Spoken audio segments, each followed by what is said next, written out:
Did anyone expect a sitting congressman backed by President Donald Trump to lose a Republican primary? That's exactly what happened in Tennessee, and it's sending shockwaves through political circles across the country. What looked like a safe race suddenly turned into one of the biggest surprises of the 2026 primary season, raising new questions about money, endorsements, and what Republican voters really want. Former Tennessee Agriculture Commissioner Charlie Hatcher defeated incumbent Congressman Andy Ogles in the Republican primary for Tennessee's newly redrawn 5th Congressional District. The outcome is especially significant because Ogles wasn't just any incumbent. He had President Trump's endorsement, was a member of the conservative House Freedom Caucus, and had built a reputation as one of Trump's strongest allies in Congress. Yet when the votes were counted, Hatcher came out on top in a race many believed Ogles would survive. But the story goes much deeper than one election result. The campaign became a battle over outside money, conservative priorities, and the future direction of the Republican Party. One of the biggest talking points throughout the race was the involvement of the Invest in Tomorrow coalition, a super PAC that spent roughly $2 million supporting Hatcher while opposing Ogles. Federal campaign finance records show the group received millions in contributions, including major donations from Ripple executive chairman Chris Larson, who has also been a significant Democratic political donor. Those financial connections quickly became a central issue in the campaign. Ogles argued that he became a target because of his efforts to roll back federal renewable energy subsidies created under the Biden administration. He claimed the spending was designed to warn other Republicans against challenging clean energy incentives. Supporters of the PAC, meanwhile, have argued they want lawmakers who are more pragmatic on energy policy and economic development.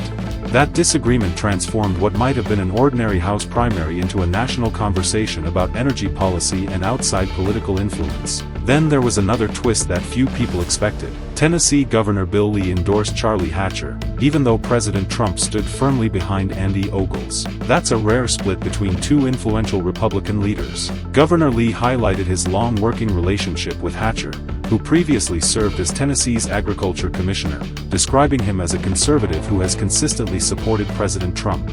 Meanwhile, Trump repeatedly praised Ogles as one of Congress's strongest allies and urged Republican voters to keep him in Washington. Hatcher built his campaign around a very different message. Rather than focusing on political battles in Washington, he emphasized his background as a fifth-generation dairy farmer and promised what he called farmer common sense in Congress. His campaign argued that Washington needs more problem solvers and fewer politicians, a message that appeared to resonate with many voters in the district, especially after Tennessee lawmakers significantly redrew the district's boundaries earlier this year. The new map added large rural areas and dramatically changed the makeup of the electorate, meaning most voters were new to the district. There's another layer to this story that's impossible to ignore. Andy Ogles spent much of his time in Congress surrounded by controversy, including an FBI investigation into his campaign finance reporting. Although the Justice Department recently moved to return his cell phone, signaling the investigation had effectively ended without charges announced, the scrutiny remained part of the political conversation throughout the campaign. Critics argued it distracted from his work, while supporters insisted the investigation had become a political issue rather than a legal one. Now the focus shifts to November. After securing the Republican nomination, Charlie Hatcher enters the general election as the clear favorite in a district that strongly leans Republican following the recent redistricting. But beyond Tennessee, political strategists from both parties are already studying this race for lessons about the power of outside spending, the limits of endorsements, and how local issues can sometimes outweigh national politics. One election doesn't define an entire political movement, but this result certainly gives Republicans plenty to think about heading into the rest of the 2026 midterm season. Can massive outside spending reshape conservative primaries? How much influence do endorsements still carry when voters are focused on local concerns? And will this upset inspire similar challenges in other districts across the country? Those questions are likely to remain at the center of America's political conversation for months to come. If you found this update helpful, don't forget to like the video, subscribe to Unix Media, and turn on notifications so you never miss the latest news.